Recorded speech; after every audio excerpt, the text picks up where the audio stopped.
It's like the alarm ringing in my head, like, "Dang, dang, dang, Sarah, you better stop and do your work," that kind of thing. Yeah.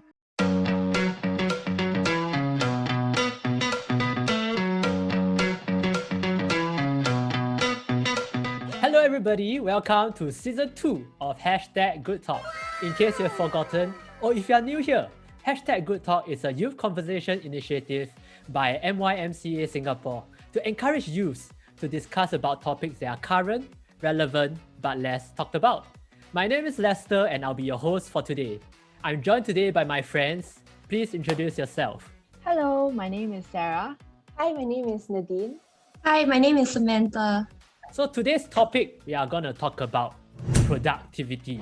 Especially with youth today, productivity is something that we all want to achieve. So I want to ask you guys, how do you typically spend your 24 hours a day? So for me, I start my day at 8 a.m. and then I nua in bed until about 8:10. Then I actually get up and then go get my breakfast. I drink coffee. I need that to start my day. Without it, I am a zombie. 9 a.m. Then I start work because I work from home. That's typically my mornings. And then I end my day at about 6:30. So that's when I end my job. And then I will just rest and just chill. Yeah, and then I have my dinner about 8 o'clock. And then I sleep very early at 11:30. Actually, while thinking about it, right, I realized that I lead a very different life than like just 2 months ago because I was preparing for my A-levels. And now, at this point in time, right, my sleep and work, like the amounts of time that I spend have like switched. I think I spend about 10 hours of my day sleeping. And I have work like 6 hours a day in the evening. And I have 6 hours for like family and like personal leisure time, which is honestly just me like sitting around on my computer and like looking at things. And then I eat for 2 hours. Not 2 hours straight, but like accumulative 2 hours. Sounds like you're living the life right now with 10 hours of sleep. I really am. I am very envious of that. When I get up, the first thing I do is I hit the kitchen to make breakfast. Then after that, I'll just do my morning routine. I do a lot of planning, so I use my notebook, so I write all the things that I want done today. Then my afternoon, the bulk of it is go to my piano because I'm doing my diploma piano. The rest of the time, what I do is I'll just allocate it to my hobbies or just like a bit. So 24 hours in my life, 8 hours sleep, 8 hours work. I take less time to eat compared to Nadine. I take 1 hour accumulated, 30 minutes to work out, 3.5 hours to study. The remaining 3 hours, I put it as miscellaneous. Right, so that is my 24 hours. And I know that is our most ideal scenario. Okay, so I'll be the bad guy, to bring you guys back to reality. On a scale of 1 to 10, how good are you at procrastinating? Does that actually happen? In that 24 hours, does it actually go according to this timeline and to this plan? 10.5.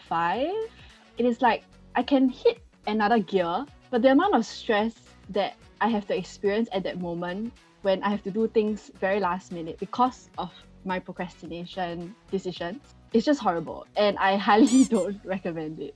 Yeah, but I always have to tell myself, okay, I have to start my day right. I have to really don't know so much, quickly get out of bed. If not, then I would just go in that spiral of procrastination. Honestly, right, I'm not good at it because I get really irritated when I know that things have to be done. So I just do them. But I do a lot of things and I end up rushing something sometimes just for the sake of getting it done. I guess it's also a bit contingent on motivation as well. Sometimes at the worst, I'm just I cannot even begin to do the work.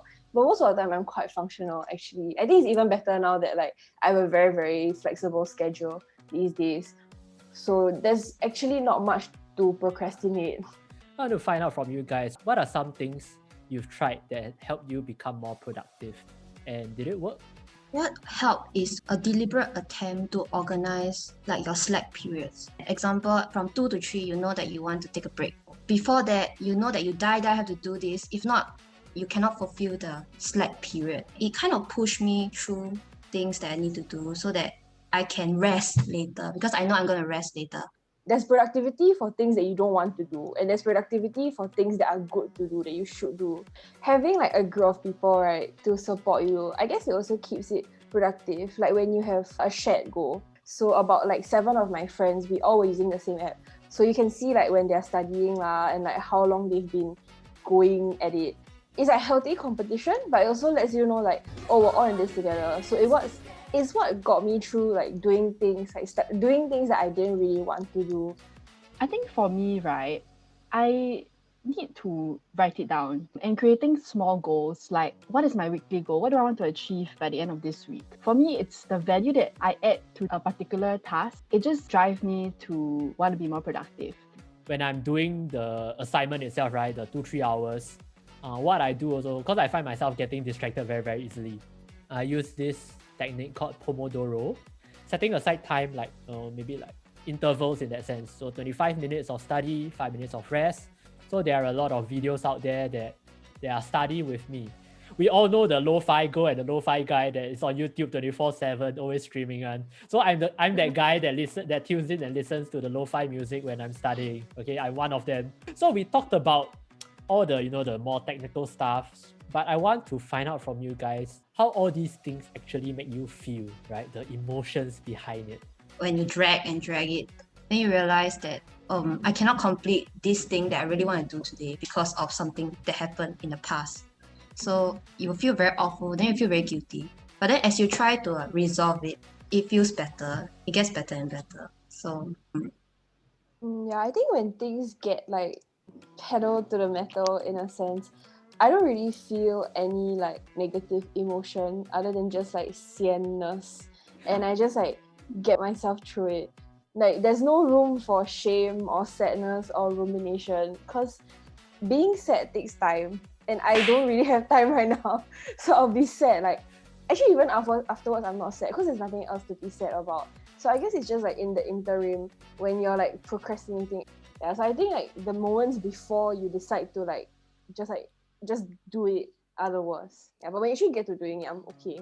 Right, so today we've really discovered that productivity can look so different for each one of us. And I think that is true for you watching too. So don't give up. Let us know your tips and tricks that help you stay productive down in the comments below. We hope you've liked this episode and let us know what you want us to talk about next. So until next time, bye.